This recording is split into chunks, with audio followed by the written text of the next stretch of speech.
All right, let's jump straight into this explainer. We're looking at a pretty shocking real-world experiment today that exposes just how broken modern code review actually is. Based on a fascinating report tracking developers, we're going to explore exactly why the systems we rely on to catch errors are, well, actively failing us. And this isn't just theory, guys. This is about what really happens when human psychology collides with the massive volume of modern software development. Picture this scenario. Hundreds of developers at major industry conferences, we're talking app.js, JS Nation, React Summit, are suddenly put right on the spot. They are given just 30 seconds to approve or reject a code snippet right there on their phones. Now, this was designed as a fun speed competition by the team at CodeRabbit. A snippet hits the screen, the clock starts ticking, and the faster you find the right answer, the higher you score. So you've got high stakes, intense pressure, and a ticking clock. Now, you'd think that top-tier developers would easily spot glaring errors, right? I mean, they're pros. But the reality is, under pressure, the quote-unquote obviousness of a bug didn't matter at all. Round after round, the exact same thing happened. A bug would go up, the timer would run down, and a massive chunk of the room confidently waved obvious bugs right through to production. Seriously, let that sink in for a second.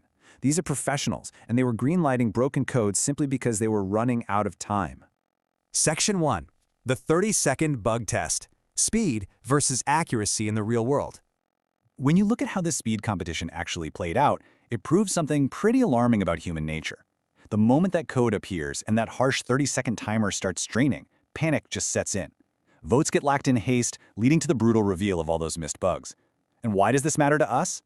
Well, because while you might not have a literal 30-second timer sitting on your desk, the immense pressure to ship quickly in modern software development creates the exact same environment. We're rushing. And when we rush, human review simply fails. Moving on to Section 2. The pre-installed trap. Convenience does not equal quality. So the researchers actually talked to these developers between the game rounds and uncovered this massive contradiction in how teams operate. Developers admitted they use bundled review tools simply because, well, it's already right there in the pull request, the final gateway before code goes live. It's one less tab to open. It is, quite literally, the office fridge sandwich of code review. It's right there, it saves you a walk down to the deli, but settling for this stale convenience is making teams sick. You're sacrificing actual quality just to avoid opening a new browser tab? But here's the real irony. The exact same developers who are eating this metaphorical fridge sandwich admitted in the very same breath that these rigid pre-installed linters, the automated tools that flag basic syntax errors, are the exact bottlenecks slowing them down. They read like an error manual with a thesaurus, not like a teammate. If your goal is to ship fast and safe, it came pre-installed is a truly terrible justification for using a tool that's actively bottlenecking your workflow. Which brings us to Section 3, blind trust in AI, grading its own homework. So, as we transition to relying more and more on AI, these bad habits from manual review are actually mutating into something way worse.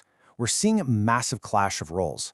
A huge number of developers are just keeping their coding agent open, letting it write the code, and then asking that exact same tool to check its own work. Think about that. When you outsource judgment to a generation tool, there's no pushback, there's no back and forth conversation. The entire interaction runs in a one-way street. It hands down a verdict and you just blindly accept it. Code review is supposed to be a conversation, right? To quote the study directly, take it as is and what you're holding is a fortune cookie. I love that analogy.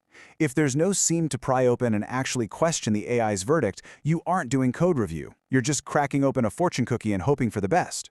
You're effectively crossing your fingers and praying the agent didn't just hallucinate a massive bug right into your production environment. Section 4. The DIY review illusion. The hidden cost of in-house AI. Look, we've all heard that one engineer say, "Oh, I could just build this in a weekend." Sure, the raw model call might cost pennies, but the hidden costs, they're a total nightmare. Building an internal tool requires intense context engineering, literally teaching the AI to actually understand your specific code base so it doesn't flag every single line of a code change and drive your whole team crazy. Then you've got noise suppression, integrations, endless maintenance.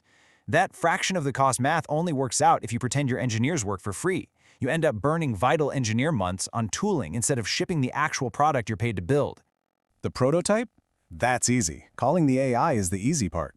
But wrangling it into a tool that truly understands your repo and provides valuable conversational feedback without totally overwhelming your team, that is a massive resource drain. Building your own is honestly the most expensive way to learn that the hard part was never the AI in the first place. It's a really harsh lesson that companies are paying dearly to learn right now. Finally, Section 5, the new code reality, the era of cognitive overload. So there's this one undeniable reality that literally every single developer at these conferences agreed upon. Because AI agents are generating such massive volumes of code, the day-to-day job of a developer has fundamentally changed.